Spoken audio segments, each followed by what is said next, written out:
Hey everybody, welcome back. Brother rented my cabin on Airbnb behind my back. I called the police. The notification that severed the last thread of patience I had for my family didn't come with a bang. It came with a silent, digital vibration on my wrist at 3:14 p.m. on a Friday. August smart lock. Front door unlocked manually by user code 9898. I froze.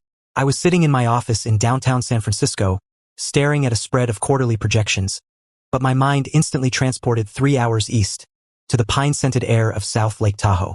User code 9898 was the temporary code I had generated specifically for my older brother, Todd. Just a quiet weekend, Mark. He had begged me 2 weeks ago. His voice thick with that performative humility he put on whenever he needed something. It's Luna's first birthday. We just want to take some photos in the snow, maybe roast some marshmallows. We can't afford a venue. Mom and Dad are breathing down my neck to do something nice for her. I had hesitated. I always hesitated when it came to Todd. He was 34, charming, and a disaster. He was the kind of guy who drove a leased BMW he couldn't afford while borrowing money for gas. I was the younger brother, the boring software architect who drove a 4-year-old truck and hoarded money in index funds. Strictly family.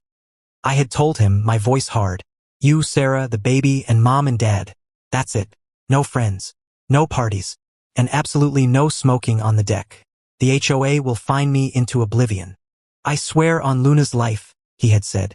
We'll be ghosts. You won't even know we were there. I looked at my watch. 3:15 p.m. They weren't supposed to check in until 5 p.m. Todd was never early. Todd was the guy who showed up to Thanksgiving dinner as dessert was being served. Then came the second notification. Ring doorbell. Motion detected at front porch. I opened the app on my phone. The live feed buffered for a second before snapping into crisp, 1080p focus. It wasn't Todd. It wasn't Sarah. It wasn't my parents. Standing on my porch, dragging a massive rolling cooler and a set of skis, was a group of 4 men in their 20s. They were loud. They were wearing matching neon beanies. One of them was holding a red Solo cup. Dude, this place is sick, one of them yelled, slapping the timber frame of the entrance. The listing said cozy, but this deck is huge. Beer pong tournament starts in 10 minutes. The listing? My stomach didn't drop. It turned into a block of ice. I didn't say a word. I didn't activate the two-way talk feature to yell at them. I just watched. They hauled in 3 cases of beer, a portable speaker system that looked like it could power a concert, and, most condemning of all, a dog. A golden retriever that immediately lifted its leg and peed on my custom mahogany planter. I have a strict no-pets policy. My fiancé has severe allergies. I closed the Ring app and opened a browser. My fingers flew across the keyboard. I didn't search for my brother's name. I searched for my own address on Airbnb. Nothing. I checked VRBO. Nothing. I paused. Todd was slippery, but he wasn't stupid enough to use the actual address in the public description. I changed my search parameters. South Lake Tahoe cabin, luxury, hot tub, Lakeview. I filtered for available this weekend, but then realized no, it wouldn't be available. It was booked. I switched the filter to booked properties and scrolled through the map view. There it was. The cover photo was old. It was a picture I had taken 3 years ago and posted on my personal Instagram when I finished the renovation. The listing title read, The Ultimate Bachelor Pad, Tahoe Party Cabin with Jacuzzi and Barbecue. The host wasn't Todd. The host profile was named T-Bone Luxury Rentals. I clicked on the profile. T-Bone had 0 reviews. Member since 2024. The price for the weekend? $1,800, plus a $300 cleaning fee. Todd hadn't just borrowed my house. He had scalped it. He had taken my favor, a favor I granted for his infant daughter's birthday, and sold it to a group of frat boys for $2,000 so he could pocket the cash. He wasn't even there. He was probably back in Sacramento, sitting on his couch, feeling like a genius.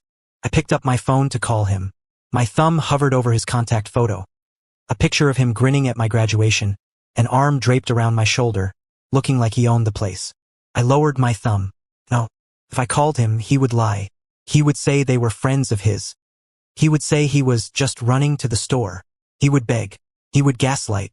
He would say I was overreacting. He would say, "Come on, Mark. I needed the money for Luna's diapers." Even though I knew the money would go to DraftKings or crypto. He had broken the one rule I gave him, trust. I opened my contacts again. I didn't scroll to brother. I scrolled to S. Sheriff's Department, non-emergency line, El Dorado County. I tapped the number. Sheriff's Dispatch, this is Nancy. Hi, Nancy, I said, my voice steady, stripped of all emotion. It was the voice I used during server outages. Clinical, precise. My name is Mark Reynolds. I am the owner of the property at 402 Pine Ridge Lane. I am currently in San Francisco. I have security cameras on the premises, and I am watching a group of unknown individuals unlawfully entering my home. They have luggage and appear to be settling in. Okay, Mr. Reynolds. Nancy's voice perked up. Do you know these people? Do they have permission to be there? I do not know them, I said clearly. I did not authorize anyone to be on the property today except for my immediate family, who are not present. These men are strangers. I believe they have gained access via a keypad code that may have been compromised. Technically, this was all true. I didn't authorize these men, and the code was compromised by my brother, the fraudster. Are they armed? I don't see weapons, but they are intoxicated and aggressive, I said, watching the live feed as one of the guys tried to throw a beer can onto the roof. I am worried about significant property damage. I have a unit 2 miles out, Nancy said. I'm dispatching them now. Do you want to press charges if they are trespassing? Yes, I said. I want them removed immediately. Deputies are on the way. Stay on the line if you can. I didn't stay on the line. I hung up and switched back to the camera feed. I poured myself a glass of water. I sat back in my ergonomic chair. The show was about to start. Took 9 minutes for the cruiser to roll up the long gravel driveway. I saw the frat boys freeze. They were in the middle of setting up a beer pong table on my handcrafted oak dining table, without coasters. When the 2 deputies stepped out of the car, the lead guy, Neon Beanie, walked out to meet them, looking confused but not scared. He was holding his phone up, likely showing them his Airbnb confirmation. I couldn't hear the dialogue clearly through the outdoor camera, but the body language told the story. Deputy points to the house. Neon Beanie waves his phone frantically. Deputy shakes his head. Hand on his belt. Neon Beanie points at the phone again, getting agitated. I decided to be helpful. I activated the microphone on the Ring doorbell. Officers, I said. My voice boomed from the speaker, startling everyone. The frat boys jumped. The deputies looked at the camera. This is the homeowner. I am watching you. I have no rental agreement with these men. They are trespassing. Please remove them. Neon Beanie looked at the camera, his face pale. Dude, we paid T-Bone $1,800. I don't know who T-Bone is. I lied. Or maybe I didn't. T-Bone was a persona, a ghost. But he doesn't own this house. You have 5 minutes to vacate before I ask the officers to arrest you for breaking and entering. The logic of the situation hit the guests hard. They had been scammed. In their eyes, they were the victims of a fake listing. But in the eyes of the law, standing in front of the actual owner via voice of God, they were intruders. The deputies weren't interested in sorting out a civil rental dispute on a Friday afternoon. They gave the order, go. Now, it was chaos. The cooler was dragged back out. The beer cases spilled. The dog barked. They were cursing, screaming about refunds, screaming about suing T-Bone, screaming about their ruined weekend. And then, inevitably, my phone rang. It wasn't the police. It was Todd. He must have gotten a frantic call from his guests. I let it ring. It rang again, and again. Then the text started. Todd. Bro, answer the phone. Todd. WTF is happening? Todd. Why are there cops at the cabin? Todd. Mark, pick up. I waited until the deputies had escorted the last of the guys off the property and watched the taillights of their SUV disappear down the mountain. Then I texted back. Me. Who are those people, Todd? Todd. It's a misunderstanding. Call off the cops. I can explain. Me. I told the police there were intruders. I told them I gave the code to my brother for a family party, so these men must have stolen it. The police are asking if I want to file a report for identity theft and fraud regarding the unauthorized access code. Should I tell them it was you? The 3 dots bubbled for a long time. He was trapped. If he admitted he rented it out, he admitted to exploiting me and violating the terms of our agreement. If he stayed silent, he left his customers high and dry to deal with the police, guaranteeing they would report him to Airbnb and likely sue him. Todd, dude, don't do this. I needed the cash. You have so much, you don't even use the place half the time. What's the big deal? I was gonna cut you in for 20%. Me, the deal was a family birthday. You sold my house to strangers. Todd, They're not strangers. They're friends of a friend. Please, Mark. If they report me, I lose my superhost status on my other account. I can't refund them. I already spent the deposit on the car payment. Me, that sounds like a personal problem. I blocked his number. Then I called the sheriff's dispatch back. I told them the intruders had left and thank you for the assistance. I didn't mention Todd. I didn't need the law to punish him. The platform would do that for me. The fallout was nuclear. Saturday morning, my mother called. I was at the gym. How could you? She shrieked the moment I picked up. She didn't say hello. She never did when Todd was the victim. Todd is devastated. He's crying in the kitchen. Those boys are threatening to sue him. He has to pay them back double. He shouldn't have rented out a house he doesn't own, Mom, I said, loading plates onto the barbell. He was trying to be enterprising, she argued. He's struggling, Mark. He has a baby. You have that big empty house sitting there doing nothing. It's selfish. It's not empty, I said. It's mine. And he lied to me. He used Luna as a prop to manipulate me. He was going to have the party on Sunday, she pivoted, grasping for straws. He just wanted to make a little money on Friday and Saturday first. He was doing it for the family. So he was going to let frat boys trash the place, sleep in my bed, use my towels, and then bring his 1-year-old daughter into that filth the next day? Silence on the line. She hadn't thought about that, or she didn't care. You need to wire him the $2,000, she commanded. Her voice dropped to that low, dangerous tone that used to work when I was 12. He needs to refund those boys before they go to the police. If he gets a fraud record, he can't get his real estate license. No, I said. Excuse me? No, I'm not paying for his scam. If he spent the money, he needs to find a way to get it back. Maybe he can sell the BMW. You are destroying this family over a misunderstand. I hung up. I spent the rest of the weekend monitoring the security feeds. It was quiet. The wind shook the pines. The lake shimmered in the distance. It looked peaceful. On Monday, I contacted Airbnb's legal department. I didn't need a lawyer. I just sent them the timestamp security footage, a copy of my property deed, and a screenshot of the T-bone listing.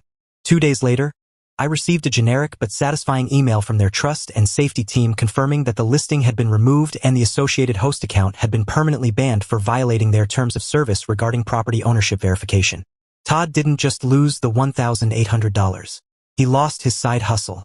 He had apparently been listing 2 other properties, a friend's condo in Sacramento and our aunt's timeshare in Napa. Without their full knowledge, all of it was gone. The guests did sue him in small claims court. My cousin, who is a paralegal and loves gossip, told me Todd had to sell his jet ski and borrow money from Dad's 401k to settle it out of court. I haven't spoken to my parents in 4 months. They sent me a letter, a physical letter, because I blocked their numbers, saying I am welcome back for Christmas if I issue a sincere apology to Todd for humiliating him professionally. I framed the letter. It hangs in the hallway of the cabin, right next to the smart lock. Last week, I got a LinkedIn notification. It was Todd. Todd. Hey bro, long time. Listen, I know things are tense, but I have this killer opportunity. There's a plot of land near Truckee, totally undervalued. If you put up the capital, I can manage the build. We'd split profits 60/40ths. I really want to make things right. I looked at the message. I looked at the live feed of my empty, pristine deck covered in fresh snow. I didn't block him on LinkedIn. I just replied, me. I'd love to help, but I'm actually converting the cabin into a long-term rental. I hear the market is tough for people with fraud records though. Good luck. Being the reliable one means people assume you're static. Pillar. Unmoving. They forget that pillars are made of stone. And stone is cold, hard, and indifferent to your tears when you run headfirst into it. Todd ran. I stood still, and the impact was entirely his own fault.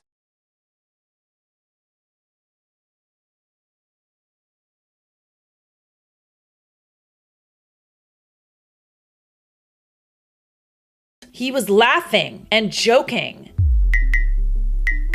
about how he was only marrying me because it was the right thing to do, and he wasn't sure if he truly loved me.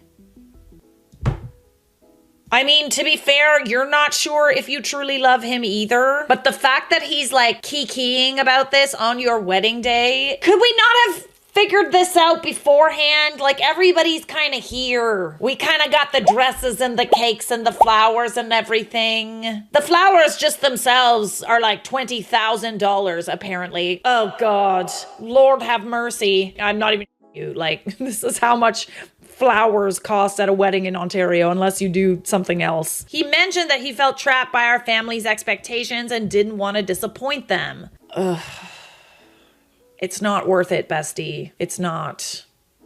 Man, life's too short to be with someone for the rest of your life and not be sure about them. My heart sank. Here I was, thinking we were starting a new chapter of our lives based on love and commitment. I couldn't believe what I was hearing. It felt like a punch to the gut. I stood there frozen as they continued talking. Okay, so you had moments of doubt too, right? Was that because of how he was treating you or because you just weren't sure about him? I stood there frozen as they continued talking. My husband said he hoped he could grow to love me and that maybe marriage would fix things. Marriage is not a band-aid. A ring is not a shut up. Fix things before you get engaged, not after. The best man didn't seem shocked or surprised, which made me think they'd had this conversation before. Oh, wow. Okay, so everybody knew except you. God. Great, got it. Devastated, I decided to take a moment to myself and process what I'd just heard. I went back to the bridal suite, tears streaming down my face. That's when I saw his phone on the dresser, buzzing with notifications. Oh, he cheating. Oh, he cheating for sure. I know it was wrong, but in my state of shock, I picked it up and unlocked it. What I found next was a complete shock. There were texts from another woman, someone I didn't recognize. Do you guys find it annoying when I try to guess the end of the story? It's so annoying. I'm sorry. I know. But I like to imagine that I'm psychic. I'm not psychic. People are just predictable. I've heard this story before. She was congratulating him on the wedding, but also expressing her frustration that he was going through with it. There were photos, intimate messages, and even plans